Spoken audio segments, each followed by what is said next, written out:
저희를 창조하시고 이 땅에 살도록 인도하신 아버지 하나님, 구속과 심의 성소인 안식일에 주님께 경배와 찬양을 드리기 위해 이 자리에 모였사오니 온전하고 거룩한 예배가 되도록 인도해 주시옵소서.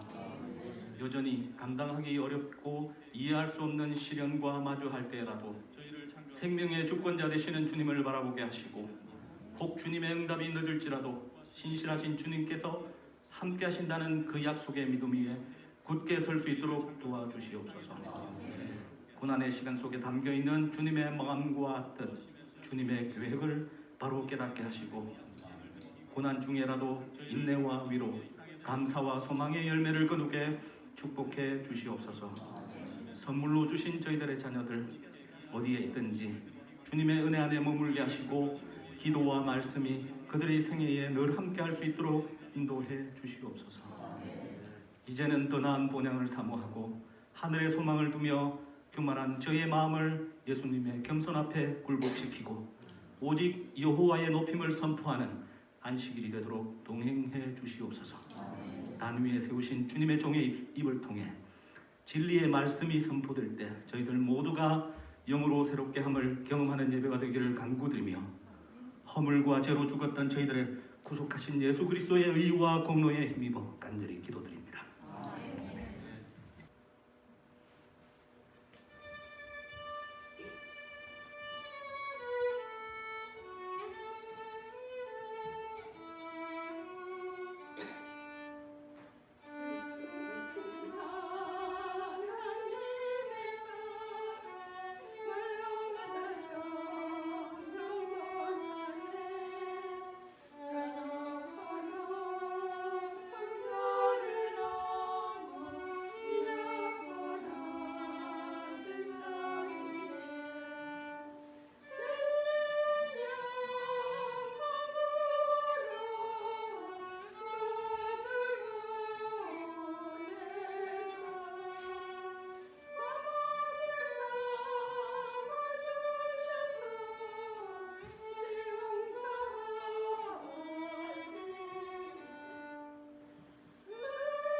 함께하는 찬양이 얼마나 귀하고 아름다운지 모르겠습니다. 여러분, 세상에 살아가면서 가장 큰 자, 위대한 사람은 과연 누구일까요? 여러분, 이렇게 따봉이라 그러나요? 누가 우리 교회 제일 따봉입니까? 가족 중에서는 어떻습니까? 여러분, 살아가면서 세상에서 살아가면서 인정을 받고 누군가에게 이런 표시를 하면 기분이 참 좋지요. 자녀들은 부모님한테서 이렇게 인정받기를 원하고, 학생들은 선생님한테서 인정받기를 원하고, 우리 성도님들은 또 하나님 앞에서 교회 지도자들에게 또 서로에게 이렇게 인정받는 성도가 되기를 원하고 살아갑니다. 그래서 인정을 받으면 힘이 나고 더 열심히 일을 하게 됩니다. 어쩌면 세상에서 그런 인정받고 행복한 삶을 살고 싶어서 열심히 공부도 하고 열심히 들이잡뛰면서 돈도 벌고 박사학위도 받고 인정받고 그렇게 성공하고 싶은 마음이 생기는 것이 그런 기대 때문일 것입니다. 세상에서 가장 위대한 사람은 과연 누구일까요? 마르틴 루터 킹, 넬슨 만델라, 간디 등의 정말 역사 속의 위대한 인물들, 기억되는 인물들, 존경받는 인물들이 정말 하나님 앞에 얼마나 큰 인물일까요? 지난 9월 14일에 향년 85세로 저희 곁을 떠난 우리 세계 최대 교회를 설립하고 이끌었던, 그리고 수십만 명에게 설교했던 우리 조용기 목사님과 아프리카 선교 오지에서 별 이름도 없이 선교사로 살다가 잠든 한 선교사와 또 순교하신 주기철 목사님 같은 분들을 비교할 때 하나님 앞에서 과연 누가 더 큰 자로 인정을 받을 수가 있을까요? 마태복음 10장에 보면 이런 말씀이 있습니다. 그날에 많은 사람들이 나더러 이르되 주여 주여 우리가 주의 이름으로 선지자 노릇하며 주의 이름으로 귀신도 쫓아내고 많은 권능을 행하지 아니하였나이까라고 말하는데 주님께서 내가 너희를 도무지 알지 못하느니라 라고 하셨던 그런 당황스러운 이야기를 우리가 압니다. 주님, 저를 모르신다고요? 제가 나파교회를 수십 년간 섬기고 나파교회에서도 목회도 하고 또 여러 헌신을 했던 그런 누구인데 주님께서 저를 도무지 알지 못한다고 하면 정말 당황스러운 일일 것입니다. 절대 그래서는 안 되는 것입니다. 세상에서는 때로는 어떤 사람이 인정해주지 않고 너 몰라라 그러고 너 누구냐? 그냥 모른 채 하고 아는 사람이 앞면을 딱 가리는 때도 있을지 모르겠지만 하나님 앞에서 우리 주님께서 우리를 주님께서 모른다라고 하는 일은 절대 있어서는 안 될 것입니다. 어쩌면 이 땅에서 100년, 120년 장수하고 산다 그럴지라도 받을 수 있는 인정과 비교할 수 없는 영원한 삶에 우리 창조주 하나님 앞에 인정받는 하나님 앞에 주님 앞에 큰 자가 될 수 있어야 할 것입니다. 그러기를 바라며 오늘 주님께 인정받는 자, 주님께서 정말 큰 자라고 하신 우리 침례 요한의 생애를 보고 내가 이 땅에 살아가면서 정말 영원한 삶 앞에 우리 주님 앞에 하나님 앞에 어떤 존재로 얼마나 크게 설 수 있을지 그런 사람이 되기를 원하는 마음으로 함께 말씀을 살피기를 원합니다. 누가복음 1장에 보면 침례 요한의 등장에 관해 설명하면서 너도 기뻐하고 즐거워할 것이요 많은 사람도 그의 태어남을 기뻐하리니 이는 저 침례 요한이 주 앞에 큰 자가 될 것이라 라고 하셨습니다. 세상 사람들은 어떻게 볼지 몰라도 주님 보시는 앞에서는 큰 자가 되는 것이 정말 중요한 것입니다.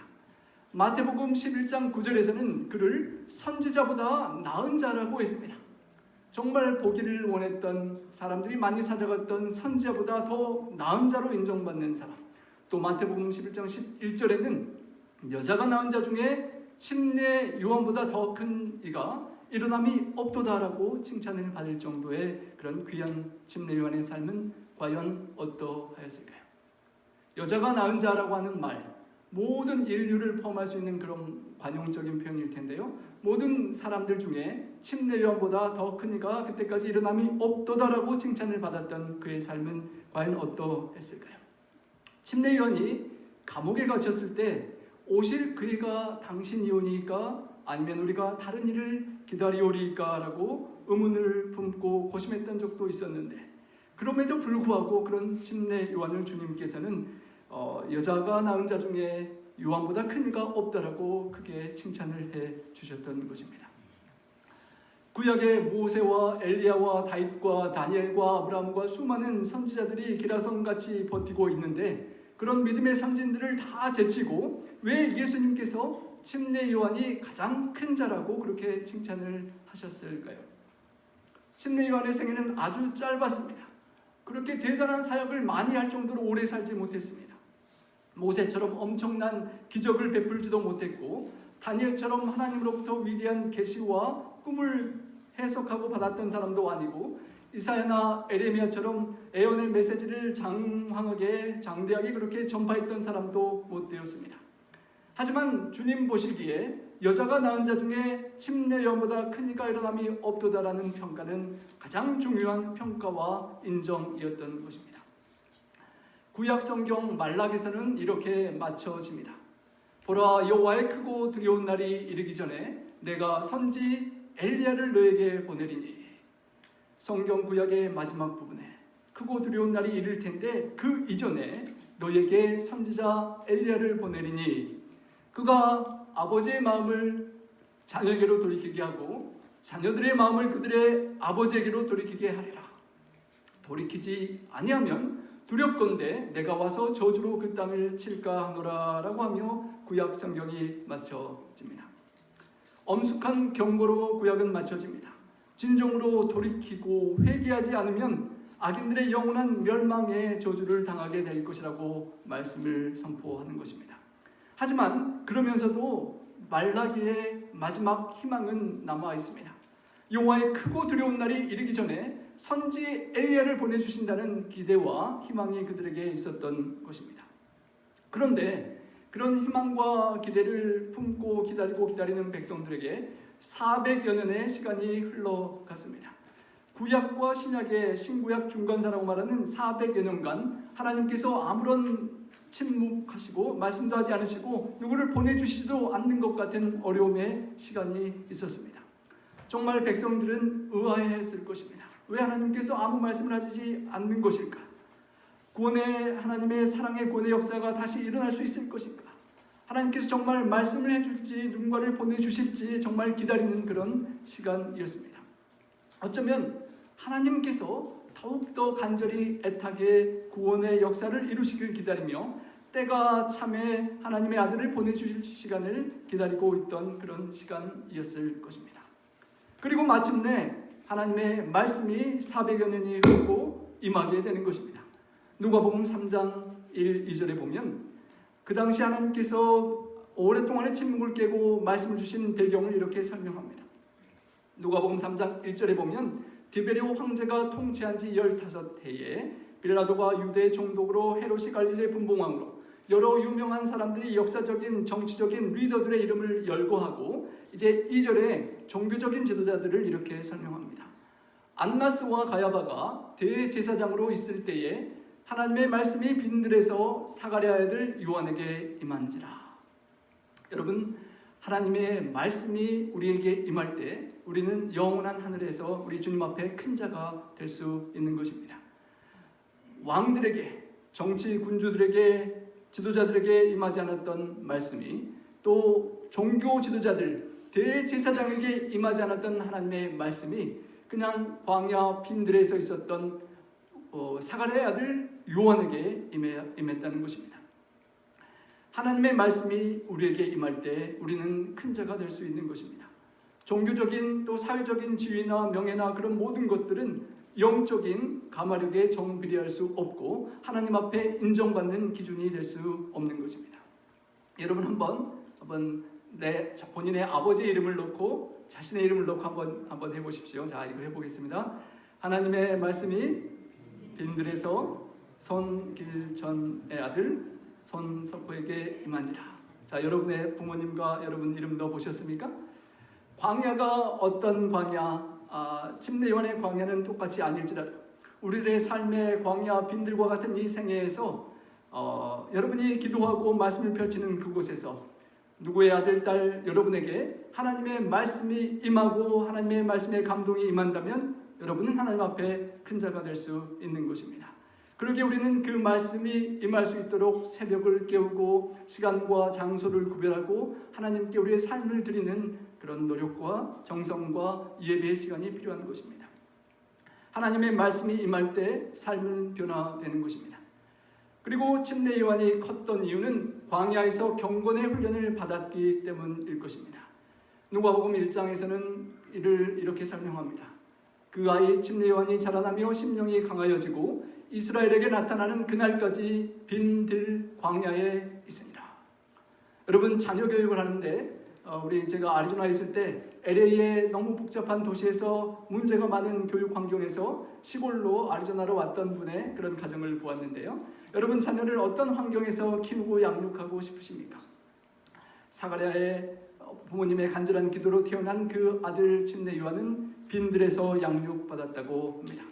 정상적인 경우라고 하면 제사장직을 받기 위하여 교육을 받았을 텐데 그런 랍비 학교에서 훈련받는 것을 떠나서 천연계 속에서 하나님께 친히 배우는 그런 환경 속에 그는 살았다고 하는 것입니다. 엄청난 계곡과 언덕들과 그런 암굴들로 둘러싸인 곳에서 사치와 향락과 세상의 모든 그런 복잡한 것들을 떠나고 아주 단순하게 극기하는 삶을 살아가는 훈련을 받았던 것입니다. 소란한 세상에 방해받지 않고 천연계 속에서 보이는 하나님의 놀라운 위대함을 경험하며 하나님을 묵상하는 훈련을 그는 받았던 것입니다. 그리고 그런 준비를 한 이후에 유대 광야에서 전파하여 외쳤다라고 기록합니다. 이렇게 회당이나 사람들이 모여있는 제사장이 있고 많은 사람들이 모이는 그런 공공장소에서 설교하고 전파할 기회가 그에게 주어지지 않았을지 모르겠지만 신학 박사가 되고 유명한 대학에 인정받는 학위를 받지는 못했지만 광야에서 사람이 없는 그곳에 사람이 지나가지 않는 그곳에서라도 하나님의 말씀이 임했을 때 오히려 수많은 사람들은 도시와 번민 그렇게 번화한 거리를 떠나서 유대 광야로 침례 요한의 말씀을 들으러 찾아왔던 것입니다. 광야의 훈련을 받았기 때문이었습니다. 때로는 사람들이 사는 삶의 현장으로 가서 그 뉴스와 상황을 파악하고 기도하며 그들에게 하나님의 말씀을 전할 사명을 간직하며 침례 요한은 하나님의 부르심에 따르고 순종하며 광야의 훈련을 받았던 것입니다. 평생 한 가지 사업, 주님이 오시는 초림의 소식을 전파하고 그 길을 준비하고자 하는 그 사명을 잘 이루기 위하여 마음을 가다듬고 준비하는 사업에 그는 광야의 훈련에 임했던 것입니다. 침례 요한이 거룩한 삶을 살고자 말씀에 순종하고 따랐을 때 거룩하신 하나님의 말씀이 그에게 임하였고 정말 뜨겁고 강한 은혜를 받았을 것입니다. 아합왕에게 도전했던 엘리야와 같은 그런 강한 뜨거운 메시지가 그의 마음에 전해졌고 갈멜산에 떨어졌던 불과 같은 뜨거운 말씀이 전파될 때 수많은 사람들이 그 광야로 찾아와서 회개하고 자백하며 통회하고 그렇게 겸손히 낮아지는 역사가 일어났던 것입니다. 하나님께 순종하고 한 걸음 한 걸음 발자국을 따라 순종할 때 하나님께서는 더욱 큰 축복과 은혜와 영감을 영성을 주시고 그를 계속 이끌어 주셨던 것입니다. 그리고 침례 요한은 아주 단순한 생활을 살았습니다. 마태복음 3장에 보면 약대 털옷을 입고 허리에 가죽띠를 띠고 살았다고 합니다. 여러분, 세상에서 살아가면서 지난 한 주간 어떤 곳에 가장 많은 시간과 관심을 투자하며 살았습니까? 살면서 의식주, 옷 잘 입고 잘 먹고 좋은 집에서 좋은 차를 타고 살아가는 것이 이 세상을 살아가는 모든 사람들의 가장 우선순위가 되는 현장의 현실의 필요입니다.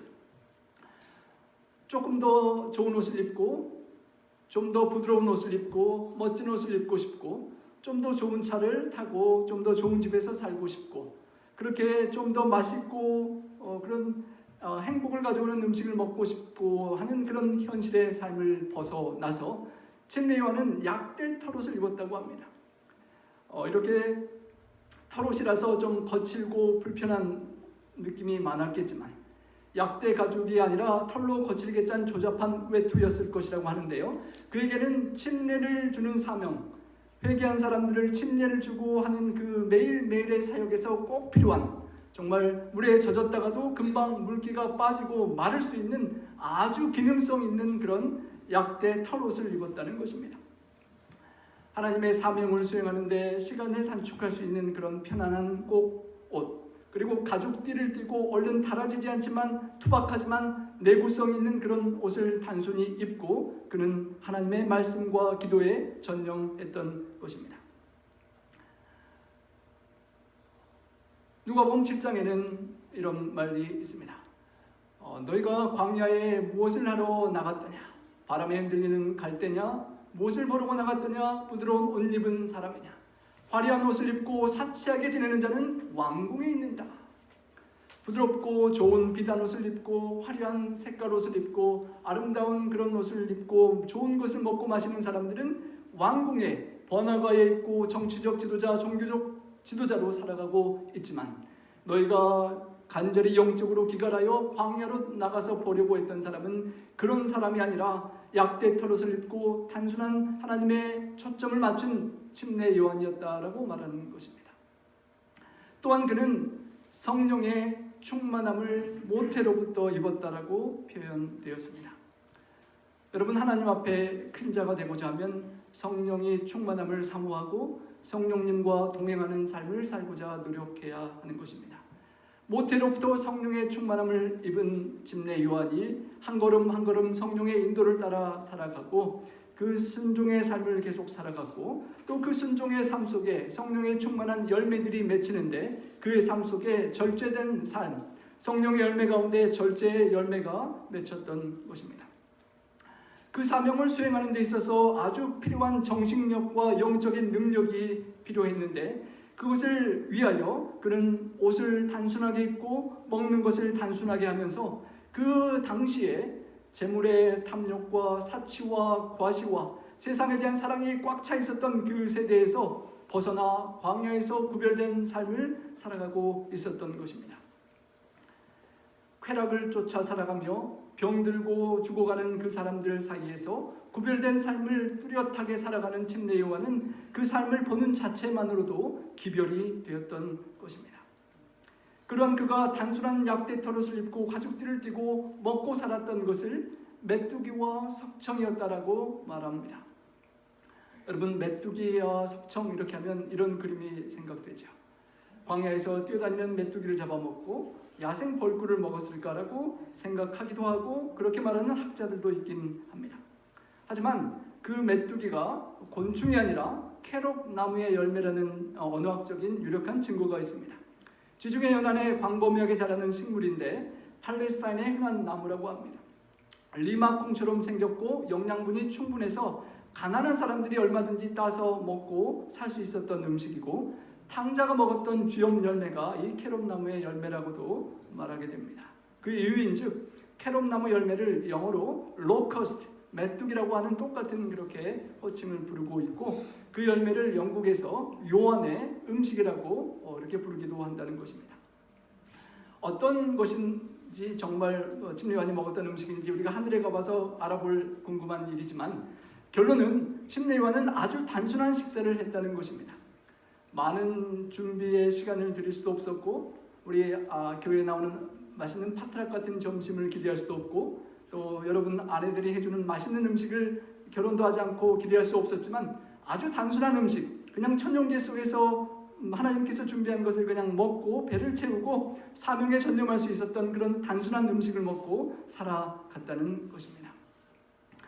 엘리야의 심령과 능력으로 주의 오심을 준비하고자 살았던 침례 요한에게 있어서 먹고 마시고 사는 집은 그냥 동굴과 광야이고 의식주와 모든 세상 사람들이 시간과 정성을 관심을 쏟고 시간을 보내는 그 모든 것들을 아주 단순하게 하고 나머지의 모든 시간을 하나님께 기도하고 말씀을 듣고 말씀이 임한 것을 전하는 삶에 전념했었다는 것입니다. 또한 그는 포도주나 소주를 마시지 아니했다라고 하였습니다. 포도주나 소주나 자신의 정신을 조금이라도 혼미하게 해서 하나님의 뜻을 받고 전하는데 실수하지 않기 위하여 그 사명을 위하여 먹는 것을 구별하였다는 것입니다.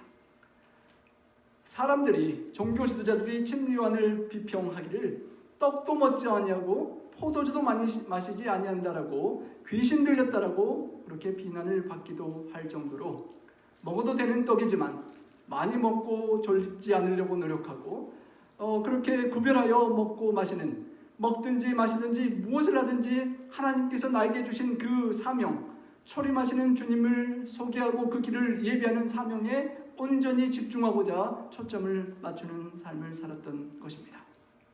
어쩌면 예수님이 다시 오시는 재림을 위하여 백성을 준비시켜야 될 마지막을 살아가는 성도들의 한 표상으로 우리에게 주어지는 모습인 것입니다.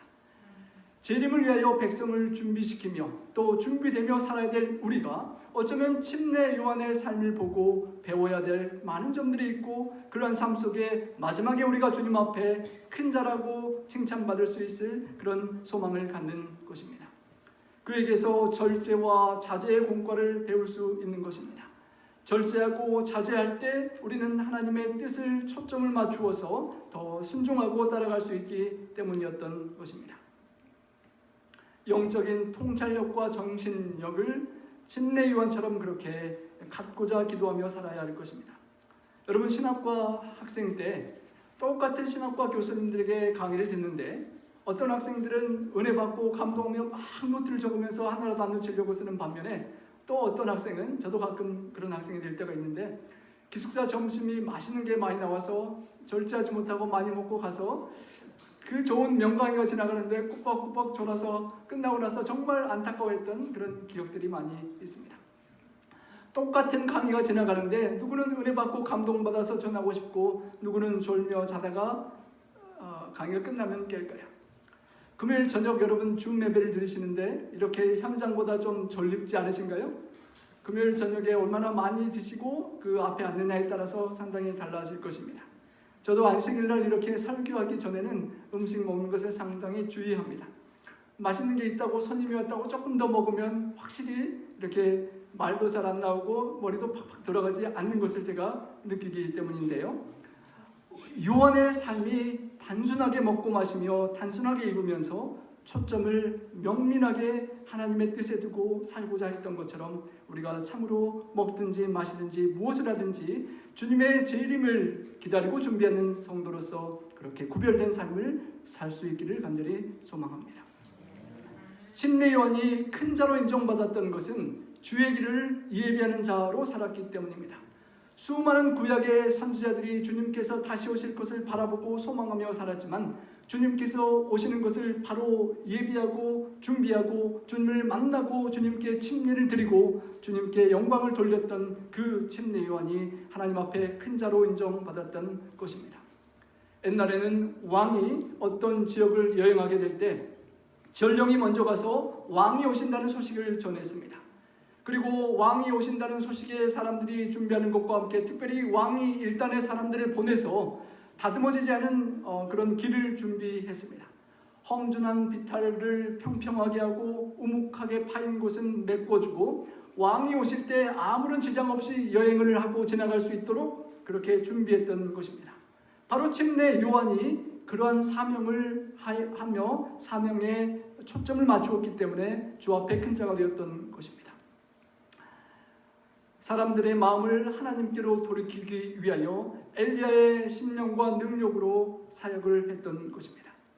산처럼 높아진 교만한 마음을 낮추고 죄로 인해 파이고 움푹해진 골짜기를 도두게 하며 예수님께서 오시는 길을 준비하는 그의 사명을 하나님의 전령으로서 그는 열심히 다했던 것입니다.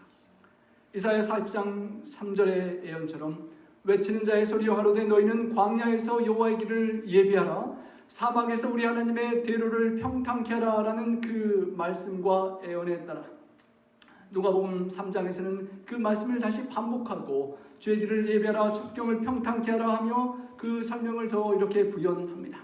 모든 골짜기 깊은 곳이 메워지고 높은 산과 작은 산이 다 낮아져서 굽은 것들은 곱게 돼서 험한 길이 평탄해질 것이요 그 결과 모든 육체가 하나님의 구원하심을 보게 되리라 라고 그렇게 설명하였습니다.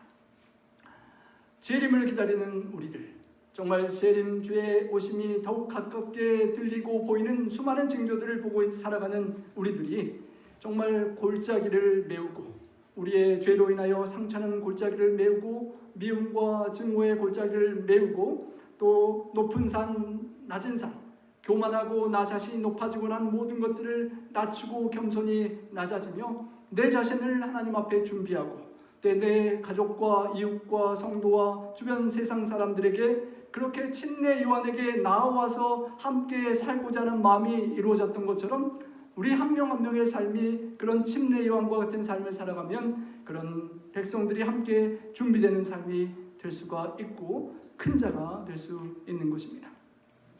높은 산과 낮은 산이 낮아지게 하는 그 마음의 준비가 필요했고 침례 요한은 그것을 너무도 잘할 수 있었던 겸손한 사람이었습니다. 겸손한 사람이 겸손한 삶을 보여주었고 백성들은 그 겸손을 배우고 높고 낮은 산과 같은 교만을 다 내리고 죄를 자복하고 회개하며 침례를 받고 거듭 태어났던 것입니다. 그 당시 유대인들이 물에 받는 그 침례를 받는 것이 이방인들이 유대인이 되는 것처럼 하나님의 선택된 백성이 새롭게 된다는 그런 좀 굴욕적인 상황이었음에도 불구하고 그들은 겸손히 낮아지고 죄를 자복하고 주님 앞에 무릎을 꿇고 겸손한 마음을 준비하였던 것입니다. 큰 자가 되기 위하여 주님께서는 겸손해지고 낮아지는 자가 되라고 말씀하셨습니다. 침례 요한은 겸손하고 초점을 주님께 두는 사람이었습니다. 요한이 자기에게 예수님께서 오신 것을 보고 제자들에게 말했습니다. 우리 함께 노란 글씨 읽어보겠습니다. 보라, 세상 죄를 지고 가는 하나님의 어린 양이로다. 세상의 죄를 내가 회개하라고 여러분에게 전파하지만 그 죄의 문제를 해결할 수 있는 하나님의 어린 양은 제가 아니라 저분이라고 초점을 돌리는 것입니다. 내가 와서 물로 침례를 주는 것은 그를 이스라엘에게 나타내려 함이라. 내가 나타나려고 하는 것이 아니라 그분 불과 성령으로 침례 주실 예수님을 너희에게 나타내려고 하는 것이라는 목적을 분명히 했습니다. 그가 증거하러 왔으니 곧 빛에 대하여 증거하고 모든 사람으로 자기를 인하여 믿게 하려 함이라. 그는 이 빛이 아니요 이 빛에 대하여 증거하러 온 자라. 침례 요한에게 빛이 있는 것 같았습니다. 제사장에게 임하지 않은 말씀이 400년의 그런 침묵을 깨고 자신에게 임했고 수많은 사람들이 광야로 나를 찾아서 나의 말씀을 들으러 모인다는 것을 볼 때 나에게 무슨 빛이 있는 것처럼 얼마든지 착각할 수 있었을 것입니다. 하지만 침례 요한은 겸손히 깨닫고 있었습니다. 자신에게 빛이 있는 것이 아니요 빛 대신 주님께 그 빛이 나에게 반사되고 있을 뿐이라는 것을 알고 그는 겸손히 그분만을 참 빛만을 증거했던 삶을 살았던 것입니다. 내가 빛나지 않고 내가 세상에서 인정받지 못하고 나를 세상에서 알아주지 않는다 할지라도 그분이 빛과 영광을 받으신다면 그분 앞에서 신실하게 살아갈 수 있는 겸손한 큰 자로 살았던 것입니다. 또한 그는 나보다 능력이 많으신 이가 오시나니 나는 그 신들매를 풀기도 감당치 못하겠다라고 고백했습니다. 나처럼 물이 아니라 성령과 불로 참된 침례를 주실 그 주님의 신발끈을 제가 종처럼 풀어드리고 메어드리는 일들도 감당할 수 없는 존재라고 고백했던 것입니다. 겸손한 침례 요한의 마음과 삶이 우리에게 필요합니다. 제자 중에 두 사람이 함께 섰다가 예수님께서 다시는 것을 보고 침례 요한이 보라 하나님의 어린 양이라고 가르쳐주자 제자가 그의 말을 듣고 자신을 떠나서 예수님을 쫓아갔다고 합니다. 여러분, 제가 아리조나에서 한 교회만 있을 때는 몰랐는데 이 주변에 많은 교회들이 있는 캘리포니아에 오니까 가끔 성도님들이 여러 가지 상황과 필요에 따라서 이제 주변 가까운 교회를 가시는 것을 보는데요. 그냥 그래도 인간적인 마음에 다른 교회 가시는 것보다 우리 교회에 오셔서 예배 참여해 주시는 게 인간적으로는 솔직히 좋습니다. 침례 요한이 대제사장과 다른 사람들의 말을 들으러 가거나 예수님을 쫓아간다는 것에 대해서 한두 명이 수제자들이 또 우리 교회의 현직 장로님들이 딴 교회로 가시면 침례 요한의 마음이 어땠을까? 거기서 넘어서서 선생님이 증거하시던 자가 침례를 주매 사람이 다 그에게로 가더이다.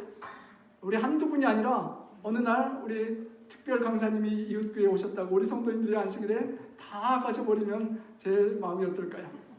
침례요한처럼 그는 행하여야겠고 나는 쉬어야 하리라라고 겸손히 해야 될 텐데 인간적인 마음이 참 쉽지는 않을 거라고 생각이 됩니다. 주님께로 모든 군중이 몰려갈 때 침례요한이 여러분이라면 마음이 어땠겠습니까? 골든 맥도날드라는 목사님이 그의 평안과 기쁨을 책에 이렇게 설명했습니다. 요사이 팬데믹으로 직업을 잃고 인플레이션으로 월급은 똑같은데 값은 비싸져서 마음이 경제적으로 불안한 이때에 정치적 불안하고 그런 요동치는 이때에 요동치지 않는 삶을 침례요한의 삶에서 볼 수 있다는 것입니다. 직업이 떨어져도 걱정할 것이 없는 침례요한이었습니다. 일자리가 없어져도 정신적으로 불안하지 않고 요동하지 않은 그의 삶의 기반이 직장이나 월급이나 사람들에게 인정받는 것이 아닌 그런 다른 기반이 있었다는 것입니다. 침례요한에게는 다른 기쁨이 있었다는 것입니다. 맛있는 거 먹고 비단 옷을 입고 사람들에게 드러나는 그런 기쁨이 아니라 아무도 몰라주지만 때로는 배가 고프지만 때로는 먹고 싶은 걸 못 먹는 아쉬움이 있지만 하나님 보시는 앞에 하나님께서 인정해 주시는 만족감과 기쁨이 그 속에 숨어 있었다는 것입니다. 그 내면 세계 속에 하나님과 연결되어 있다는 그 마음에 확신한 그 가치가 그에게 있었기 때문이었습니다. 요한이 그 내면 세계 속에 하나님이 부르신 그 부르심에 성령의 인도하심에 따라가는 그 삶은 그 세상의 그 어떤 목소리나 유혹이나 소리보다도 더 크게 그에게 들렸다는 것입니다. 잘 정돈된 광야의 조용한 곳에서 한 동굴과 같은 곳에서 하나님의 음성이 부르심이 들려올 때 그 주님과의 교제와 대화 속에 기뻐하며 세상의 경제가 아무리 요동하고 정치가 아무리 흔들리고 종교가 아무리 부패하고 타락했다 할지라도 그 조용한 곳에서 하나님과 연결된 확신과 기쁨 속에 평강을 기쁨을 누리고 침례요한은 살 수 있었다는 것입니다. 참으로 세상이 팬데믹으로 사람들이 죽어가고 17명의 선교사들이 납치되어 생명의 위협을 느끼고 팬데믹이 어떻게 될지 모르는 이 두렵고 불안한 세상을 살아가면서 정말 하나님과 함께하기 때문에 하나님의 평안이 있고 하나님의 기쁨이 있기 때문에 든든히 살아갈 수 있는 하나님 앞에 큰 자 그런 성도님들이 모두 되시기를 간절히 소망합니다. 침례요한의 고백처럼 신부를 취하는 자는 신랑이지만 서서 신랑의 음성을 듣는 친구가 크게 기뻐하나니 나는 이러한 기쁨이 충만하였노라. 예수님께 모두 찾아가는 그 사람들, 내 곁을 다 떠나가 버리고 나를 인정해 주는 사람이 하나도 없고 나를 알아주는 사람이 없는 것처럼 세상적으로 볼 때 정말 슬프고 실패자 같고 낙심될 것 같은 그런 상황 속에 요한은 하나님의 사명, 예수님께 길을 준비하고 인도하는 그 사명을 기억하고 그 사명을 이룬 자신의 모습 속에 기쁨이 충만할 수 있었다는 것입니다. 가장 큰 자가 누구냐라는 질문에 제자들이 서로 크고자 할 때 너희는 섬기고 종이 되고 낮아지는 자가 큰 자라고 주님께서 말씀하셨던 것처럼 주님을 높이고 나 자신이 낮아지는 그런 겸손한 삶을 우리가 살아갈 수 있기를 소망합니다.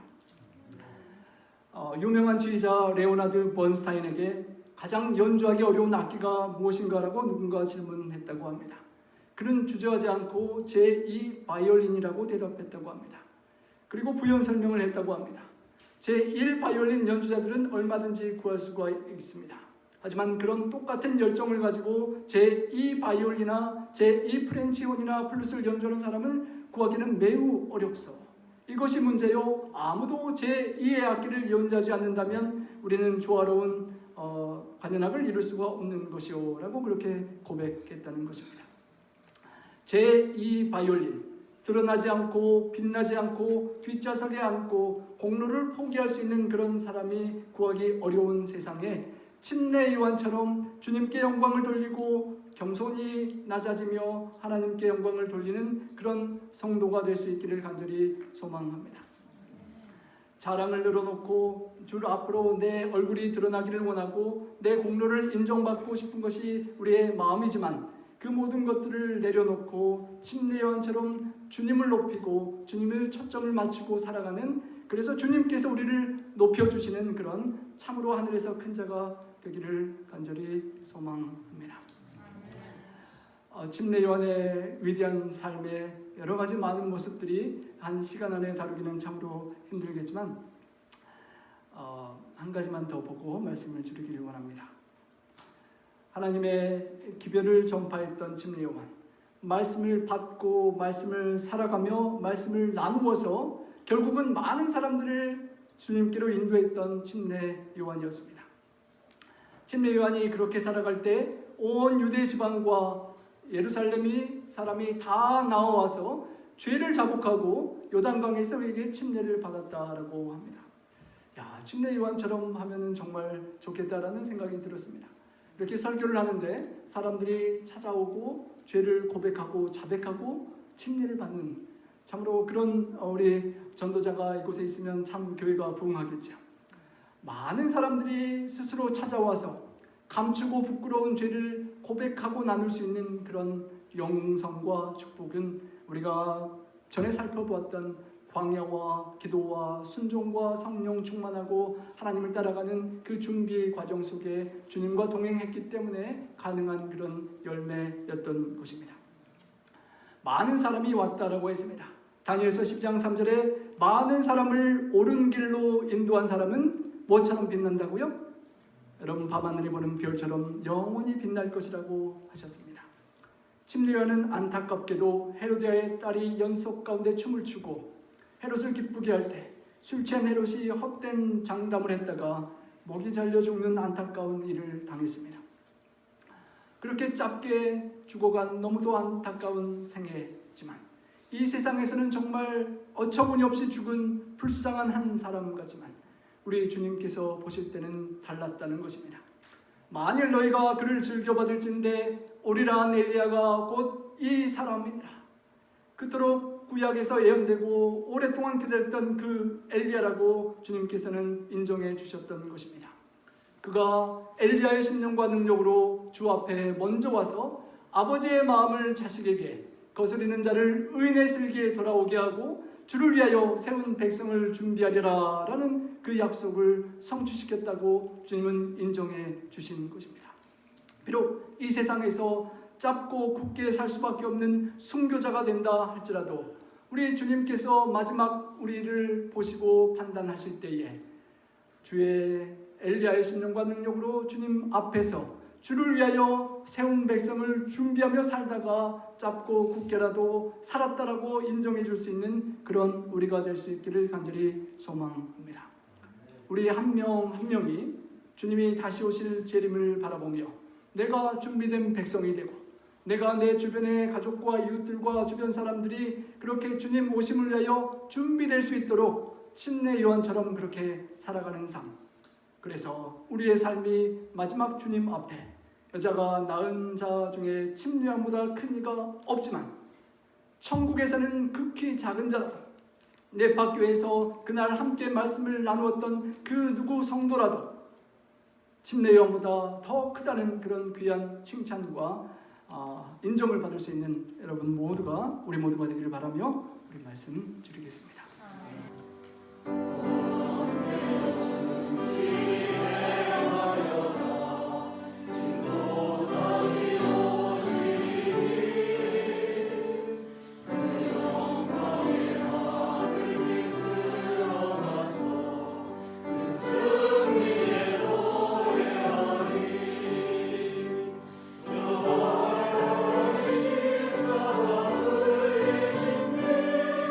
내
아버지 하나님, 사랑하는 이들이 팬데믹으로 또 수많은 질병과 어려움으로 우리 곁을 먼저 떠나는 아픔이 있고 수많은 혼란과 경제적인 불안과 두려움이 많은 이 세상이지만 주님, 광야 같은 이 세상에 정말 구별된 노아 방주와 같은 교회를 마련해 주시고 저희를 이 구별된 시간에 구별된 장소에서 구별된 성도들과 함께 하나님의 말씀으로 준비시켜 주시니 감사합니다. 하나님 아버지, 침례 요한이 참으로 안타까운 짧은 순교의 생애를 살았지만 그 짧은 굵은 시간을 온전히 주님께 초점을 맞추며 먹든지 마시든지 입든지 집을 어떻게 살아가든지 모든 것들을 하나님께 전념 맞추고 살았던 것처럼 주님, 저희에게 주신 이 귀한 생명의 시간, 창조자 하나님께서 허락한 귀한 시간을 청지기로서 하나님 주인 앞에 확실히 그걸 관리할 수 있는 그런 구별된 삶을 살아갈 수 있도록 저희와 함께하여 주시옵소서.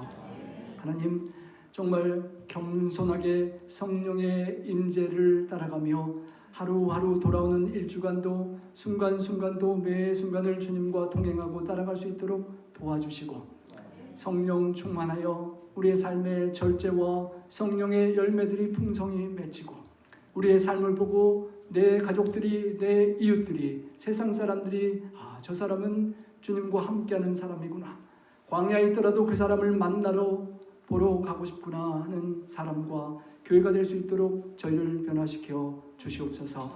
하나님, 우리가 침례 요한처럼 주님의 길을 예비하고 주님의 길을 평탄케 하여 주님 오시는 길을 준비하였던 것처럼 주님 속히 다시 오실 약속과 징조가 보이는 이때에 다시 오실 주님 앞에 준비되고 세상을 준비시키는 정말 침례 요한보다 더 크게 인정받는 은혜의 왕국과 영광의 왕국에서 주님 앞에 큰 자로 칭찬받는 귀한 아들, 딸들, 세상에 혈통이나 육정으로 난 것이 아니요 여자가 난 중에 가장 큰 침례 요한과 비교할 수 없는 주님의 보혈을 통하여 하나님의 아들, 딸로 거듭난 정말 가장 큰 자, 영원히 인정받는, 영원히 별처럼 빛나는 생애 될 수 있도록 축복하여 주시고 그때까지 우리 나파 교회가 주님의 빛으로 등대로 어두운 세상을 밝힐 수 있도록 도와주시며 주님께서 영광받아 주시옵기를 청지기로서 시간과 물질과 11금과 헌금과 재능과 모든 생애를 바치고 구별되는 삶을 살아가는 우리 성도님들께 축복하시고 영광 받으시옵기를 우리 구주 예수님 성호자여 간절히 축원하옵나이다. 아멘.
시험 당했을 때에 친구여 나를 위하여 주님께 기도해 주오.